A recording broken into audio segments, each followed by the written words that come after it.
அகிலம் டிவி நேயர்களுக்கு வணக்கம். அகிலம் டிவியின் இன்றைய நாளுக்கான செய்திகள். முதலில் தலைப்புச் செய்திகள்.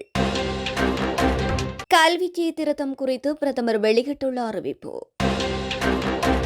விவசாயிகளுக்கு மகிழ்ச்சி தகவல், அறிவிக்கப்பட்ட புதிய கொடுப்பனவுகள். புதிய 2000 ரூபாய் நாணயத்தாளில் உள்ள பல ரகசியங்கள். பேருந்திலிருந்து தவறி வீழ்ந்த உயர்தர மாணவி உயிரிழப்பு. மகிந்த குடும்பத்தில் அடுத்தடுத்து அம்பலமாகும் மோசடி, பெரும் சிக்கலில் சிரந்தி. முல்லைத்தீவில் பரபரப்பு, தலையில் அடிக்காயங்களுடன் சடலம், கொலையா?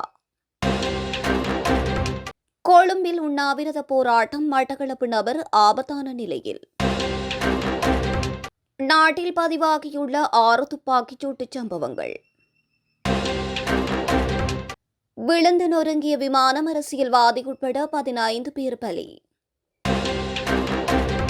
வானிலையில் மாற்றம், மக்களுக்கு வெளியாகியுள்ள அறிவிப்பு. தொடர்வென விரிவான செய்திகள்.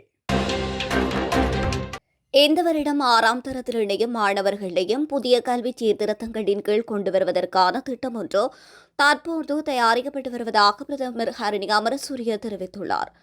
அந்த பிள்ளைகளை ஒருபோதும் கைவிடப் போவதில்லை எனவும் 2030ஆம் ஆண்டு வரையில் வருடாந்தம் புதிய கல்வி சீர்திருத்தங்களை நடைமுறைப்படுத்த அரசாங்கம் எதிர்பார்த்துள்ளதாகவும் அவர் மேலும் தெரிவித்துள்ளார்.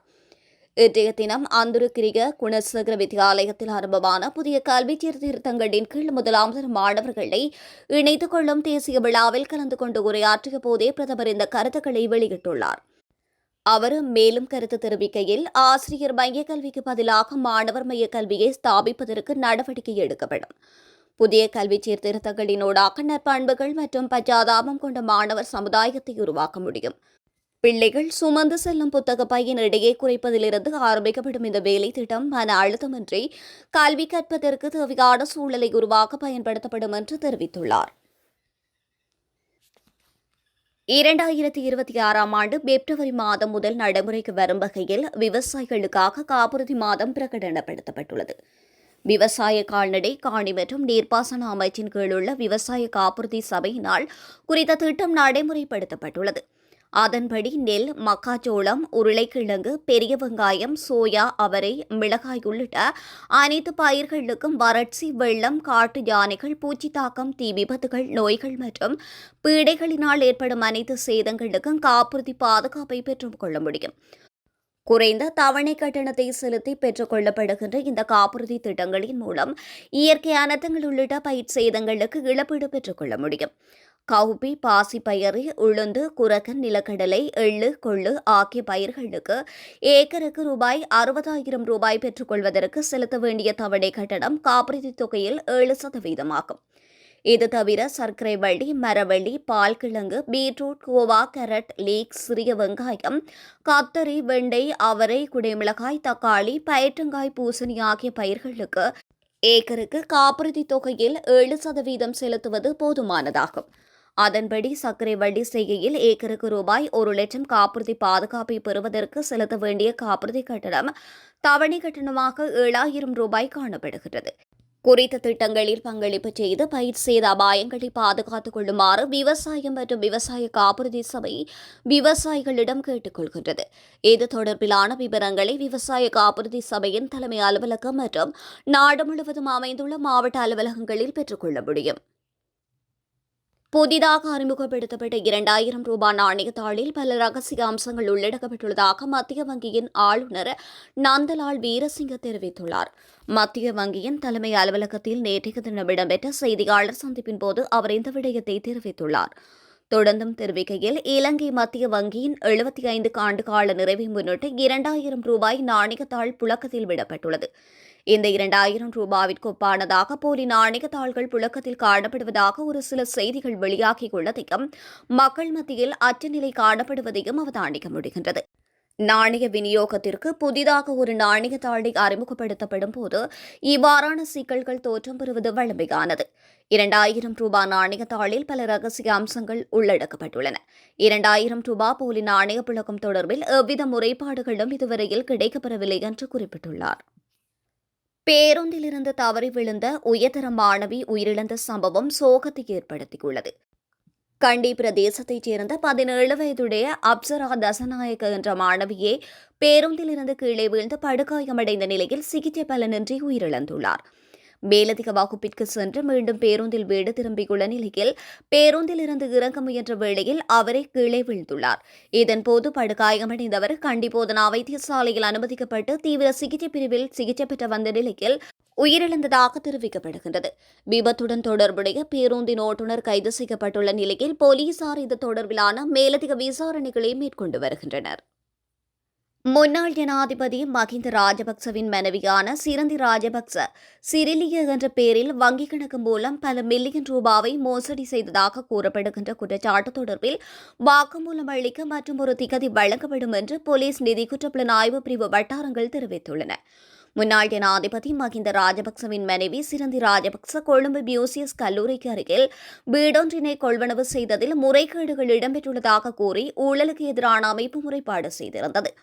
2013ஆம் ஆண்டு ஏப்ரல் மாதம் 5ஆம் தேதி இடப்பட்ட உறுதிப்பத்திரத்தின் மூலம் குறித்த வீடு சிரந்தி ராஜபக்சவின் பெயரில் கொள்வனவு செய்யப்பட்டுள்ளதாக தெரிவிக்கப்படுகின்றது. இதற்காக சிரலிய கணக்கிலிருந்து 350 லட்சம் ரூபாய் பணம் பயன்படுத்தப்பட்டுள்ளதாக காணி ஆவணங்களை பரிசோதிக்கும் போது தெரியவந்துள்ளதாக அந்த அமைப்பு சுட்டிக்காட்டியுள்ளது.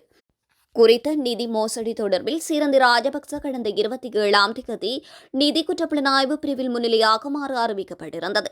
இருப்பினும் தனிப்பட்ட காரணங்களுக்காக நேற்றைய தினம் சிரந்தி ராஜபக்ச தனது வழக்கறிஞர்கள் மூலம் பிரிவில் முன்னிலையாக்கி 2 வார கால அவகாசம் கோரியுள்ளார். முல்லைத்தீவு ஒட்டி சுட்டான் பகுதியில் தலையில் அடிகாயங்களுடன் நபர் ஒருவர் சடலமாக மீட்கப்பட்டுள்ளார். கெரடிப்புலவு பகுதியைச் சேர்ந்த 41 வயதுடைய நபரே இவ்வாறு சடலமாக மீட்கப்பட்டுள்ளார். மீட்கப்பட்ட சடலத்துடன் அவரது துவிச்சக்கர வண்டியும் காணப்பட்டது. அதன் அடிப்படையில் குறித்த நபர் துவிச்சக்கர வண்டியில் பயணித்துக் கொண்டிருந்த வேளை எவரேனும் பின்புறமாக தலையில் பலமாக தாக்கியிருக்கலாம் என்று சந்தேகிக்கப்படுகிறது. சடலம் மீட்கப்பட்டு உடற்கூற்று பரிசோதனைகளுக்காக முல்லைத்தீவு வைத்தியசாலையில் ஒப்படைக்கப்பட்டுள்ளது. மேலும் சம்பவம் தொடர்பில் ஒட்டி சுட்டான் போலீசார் மேலதிக விசாரணைகளை முன்னெடுத்துள்ளனர். கொழும்பில் உண்ணாவிரத போராட்டத்தில் ஈடுபட்ட மட்டக்களப்பைச் சேர்ந்த குகதாசன் உடல்நிலை ஆபத்தான நிலையில் வைத்தியசாலையில் அனுமதிக்கப்பட்டிருந்த நிலையில் நிரந்தர ஆசிரியர் நியமனம் வேண்டி 4வது நாளாக உண்ணாவிரத போராட்டத்தில் ஈடுபட்டு வருகின்றார். பாடசாலைகளில் கற்பித்தல் பணியில் ஈடுபடுத்தப்பட்டுள்ள அபிவிருத்தி உத்தியோகத்தர்கள் கொழும்பு ஜனாதிபதி செயலகத்தின் முன்னால் இன்றைய தினம் 4வது நாளாக உண்ணாவிரத போராட்டத்தில் ஈடுபட்டு வருகின்றனர். உண்ணாவிரதம் இருந்த குகதாசன் என்பவரே இவ்வாறு 4வது நாள் வைத்தியசாலையில் அனுமதிக்கப்பட்டதாக தெரிவிக்கப்படுகின்றது. 2026ஆம் ஆண்டின் இதுவரையான காலப்பகுதிகளுக்குள் 6 துப்பாக்கிச்சூட்டு சம்பவங்கள் பதிவாகியுள்ளதாக போலீசார் தெரிவித்துள்ளனர். குறித்த துப்பாக்கிச்சூட்டு சம்பவங்களில் 5 பேர் உயிரிழந்ததுடன் 4 பேர் காயமடைந்துள்ளதாக தெரிவிக்கப்படுகின்றது. குறித்த துப்பாக்கிச்சூட்டு சம்பவங்களில் பெரும்பாலானவை பாதாள உலக குழுக்களுக்கு இடையிலான தகராறு காரணமாக இடம்பெற்றதாக போலீசார் தெரிவித்துள்ளனர். இதேவேளை நேற்று முன்தினம் காலி அம்பலாங்குடை பகுதியில் இடம்பெற்ற துப்பாக்கிச்சூட்டு சம்பவத்தில் 28 வயதுடைய இளைஞர் ஒருவர் உயிரிழந்துள்ளார். குறித்த சம்பவம் 2 பாதாள உலக கும்பல்களுக்கு இடையில் நீண்ட காலமாக பகையின் விளைவாக இருக்கலாம் என்று போலீசார் சந்தேகம் வெளியிட்டுள்ளனர். கொலம்பியாவில் சிறிய ரக விமானம் ஒன்று விபத்துக்குள்ளானதில் அதிலிருந்த 15 பயணிகளும் உயிரிழந்ததாக நாட்டு சிவில் விமான போக்குவரத்து அறிவித்துள்ளது. புதன்கிழமை உள்ளூர் நேரப்படி மதியம் 12:05 மணிக்கு வெனிசுவேலா எல்லைக்கு அருகிலுள்ள ஒகானா நகரில் தரையிறங்க திட்டமிடப்பட்டிருந்த விமானத்துடனான தொடர்பு 11 நிமிடங்களுக்கு முன்பு துண்டிக்கப்பட்டதாக அதிகாரிகள் தெரிவித்துள்ளனர். பீட் கிராஃப்ட் 1900 இரட்டை என்ஜின் டர்போபிராப் கொண்ட இந்த விமானம் 13 பயணிகள் மற்றும் 2 பணியாளர்களுடன் விபத்துக்குள்ளானதாக சர்வதேச ஊடகங்கள் தெரிவிக்கின்றன. விமானத்தில் அந்நாட்டு அரசியல்வாதியான டையோஜெனஸ் குயின்டெரோ மற்றும் அவரது குழுவைச் சேர்ந்த உறுப்பினர்கள் சிலர் இறந்துள்ளமை தெரியவந்துள்ளது. எதிர்வருகின்ற மார்ச் மாதம் நடைபெறவுள்ள நாட்டு தேர்தலில் அவர் போட்டியிட தயாராக இருந்ததாகவும் வெளிநாட்டு ஊடகங்கள் தெரிவிக்கின்றன. நாட்டின் பெரும்பாலான பிரதேசங்களில் பிரதானமாக வறட்சியான வானிலை நிலவும் என்று எதிர்பார்க்கப்படுவதாக வளிமண்டலவியல் திணைக்களம் எதிர்வு கூறியுள்ளது. வளிமண்டலவியல் திணைக்களம் இன்றைய தினம் வெளியிட்டுள்ள அறிக்கையில் இதனை தெரிவித்துள்ளது. மேல் சப்ரகம்புவ மத்திய மற்றும் வடமேல் மாகாணங்களிலும் பதுளை காலி மாத்தறை மற்றும் அனுராதபுரம் மாவட்டங்களிலும் சில இடங்களில் அதிகாலை வேளையில் பனிமூட்டமான நிலை காணப்படும் என்று எதிர்பார்க்கப்படுகின்றது. காற்றின் வேகமானது மணித்தியாலத்திற்கு 30 தொடக்கம் 40 கிலோமீட்டர் வரையில் காணப்படும் என்றும் எதிர்பார்க்கப்படுகின்றது.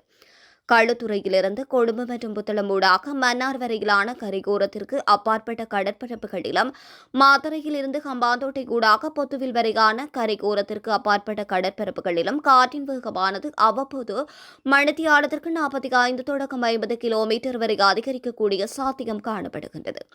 களுத்துறையிலிருந்து கொழும்பு மற்றும் புத்தளம் ஊடாக மன்னார் வரையான கரையோரத்திற்கு அப்பாற்பட்ட கடற்பரப்புகளிலும், மாத்தறையிலிருந்து ஹம்பாந்தோட்டை ஊடாக பொத்துவில் வரையான கரையோரத்திற்கு அப்பாற்பட்ட கடற்பரப்புகளிலும் அவ்வப்போது ஓரளவு கொந்தளிப்பாக காணப்படும் என்று எதிர்பார்க்கப்படுகிறது. நாட்டை சூழவுள்ள ஏனைய கடற்பரப்புகள் மிதமான அலையுடன் காணப்படும் என்றும் எதிர்பார்க்கப்படுகின்றது. இத்துடன் அகிலம் டிவியின் இன்றைய நாளுக்கான செய்திகள் நிறைவடைகின்றன. தொடர்ந்து உடனுக்குடன் செய்திகளை பெற்றுக்கொள்ள அகிலம் டிவியுடன் இணைந்திருங்கள். நன்றி, வணக்கம். அகிலம், மாற்றத்திற்கான மக்கள் குரல். இந்த வீடியோ பிடிச்சிருந்தா லைக் பண்ணுங்க, கமெண்ட் பண்ணுங்க, ஷேர் பண்ணுங்க. மறக்காம கீழே இருக்க பெல் ஐகானை கிளிக் பண்ணுங்க.